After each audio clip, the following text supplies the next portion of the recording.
السلام علیکم میرے پیارے عزیز بھائیو، مفتی ثاقب رضا کا بیان ہے، بہت ہی اچھا بیان ہے۔ چینل پہ نئے ہو تو چینل کو سبسکرائب کر لینا، اگر جو پہلی بار ویڈیو پلے کری ہے تو ویڈیو کو لائک کر دینا، اور چلیے ویڈیو کو شروع کرتے ہیں۔ بہت ہی اچھا بیان ہے میرے بھائی۔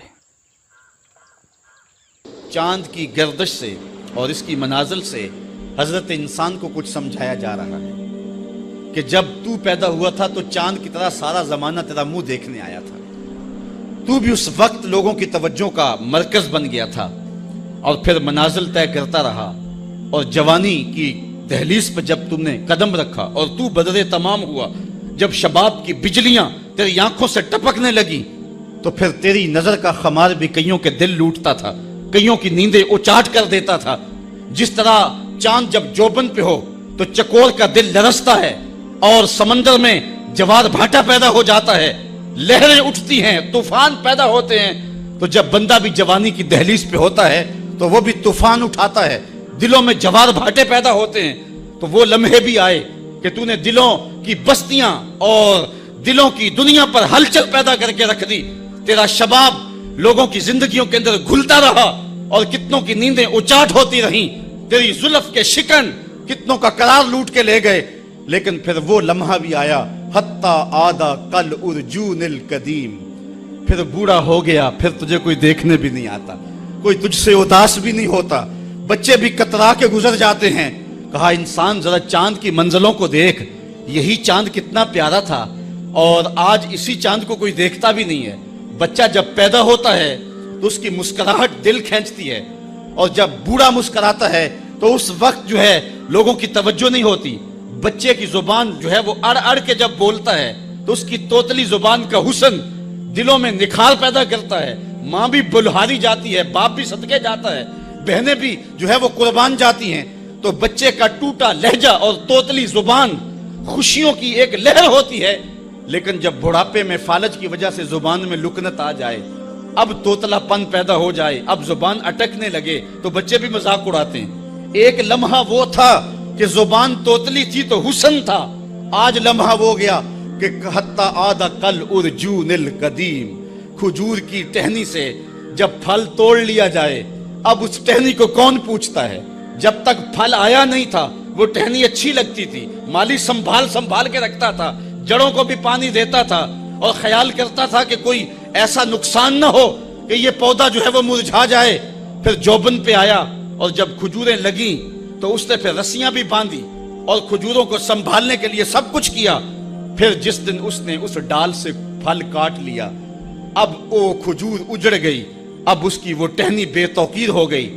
انسان کی زندگی کا جب شباب لٹ جاتا ہے اور بڑھاپے میں جب وہ کسی قابل نہیں رہ جاتا، تو پھر اس کی بھی یہ مثال ہے، حتی آدھا کل ارجون القدیم، جیسے کھجور کی پرانی ڈال ہو۔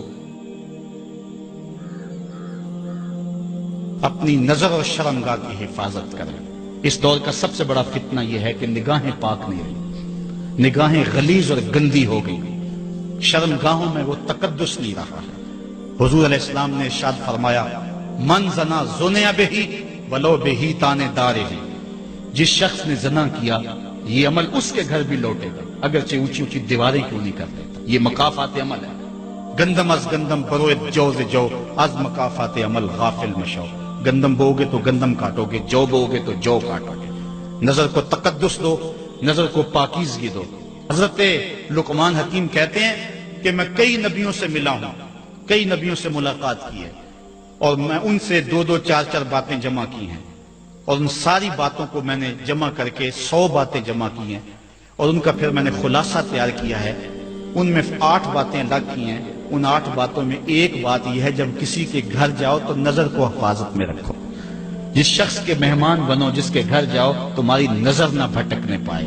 نظر اگر غیر محرم کو شہوت سے دیکھتی ہے، حدیث میں آتا ہے کل قیامت کے دن جہنم کی آگ سے بھر دی جائے گی، وہ سخت رسوا ہوگا۔ آج میڈیا کی آوارگی اور انٹرنیٹ پہ جو کچھ ہو رہا ہے، ٹیلی ویژن اور سینما جو بدتمیزی پھیلا رہے ہیں، اور موبائل پیکج جس طرح بے حیائی کو فروغ ہو رہا ہے، ہم اس کے خلاف پوری قوت کے ساتھ بند باندھیں۔ اپنی اولادوں کے ہاتھوں سے ناول چھین لو، ان کے ہاتھوں سے جو ہے وہ فلمیں چھین لو، ان کی خلوتوں پہ نظر رکھو اور ان کی حفاظت کرو۔ جس شخص کی نظر پاک نہیں ہے اس کے من میں طہارت نہیں آ سکتی ہے، دل پاک نہیں ہے اس کو جو ہے وہ باطن کا نور نصیب نہیں ہو سکتا۔ وائے قوم کشتہ تدبیر غیر، کارے او تخریب خود تعمیر غیر، از حیا بیگانہ پیرانے کہن، نوجوانہ چوں زنا مشغول تن۔ کتنی حکمت والی بات کہی اقبال نے۔ وہ اپنے دور کا دکھڑا سناتا ہے، جس دور سے ہم گزر رہے ہیں اب تو عجیب حال ہو گئے۔ اقبال کہتا ہے یہ جو میرا دور ہے، جوان تو جوان رہے، بوڑھوں کی نظروں میں حیا نہیں رہا۔ از حیا بیگانہ پیرانے کہن، بوڑھے لوگوں کی آنکھوں میں بھی اقبال کہتا ہے حیا نہیں رہا۔ نوجوانہ چوں زنا مشغول تن، اور نوجوان عورتوں کی طرح اپنے تن کے ساتھ لگے ہوئے ہیں، اپنے تن کو سنوارنے میں ہر وقت کنگھی پٹی میں لگے ہوئے ہیں۔ یہ مردوں کا کام نہیں ہوتا، یہ دلیروں اور بہادروں کا کام نہیں ہوتا، یہ عورتوں کے وظیفے ہیں۔ در دل شاں آرزوہا بے ثبات، مردہ زائن از بطون امہات۔ ان کے دلوں میں آرزویں کوئی اور ہی ہیں اور ماؤں کے پیٹوں سے مردہ جنم لے رہے ہیں۔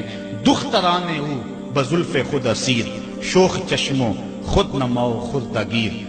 اور قوم کی بیٹیاں اپنی زلف کی خود قیدی ہو چکی ہیں اور ہر وقت جو ہے وہ اپنے آپ کو آئینے میں دیکھتی رہتی ہیں۔ ساختہ پرداختہ دل باختہ، ابروان مثل دو تیغ آختہ۔ وہ جو گھر کی رونق تھی، جو آبرو اور حیا کا دوسرا نام تھا، آج وہ دل پھینک قسم کی ہو گئی ہے۔ آہ قوم میں دل سے حق پرداختہ، مرد و مرگ خیش را نہ شناختہ۔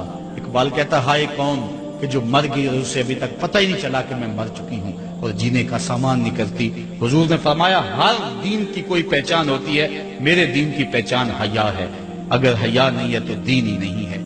تو دیکھ لیا میرے بھائی ویڈیو، بہت ہی اچھا ویڈیو۔ زیادہ سے زیادہ اس ویڈیو کو شیئر کرنا اور سبسکرائب کر لینا اپنے بھائی کو، ویڈیو کو زیادہ سے زیادہ لائک کرنا میرے بھائی، شیئر ضرور کر دینا میرے بھائی، بہت ہی اچھا بیان ہے۔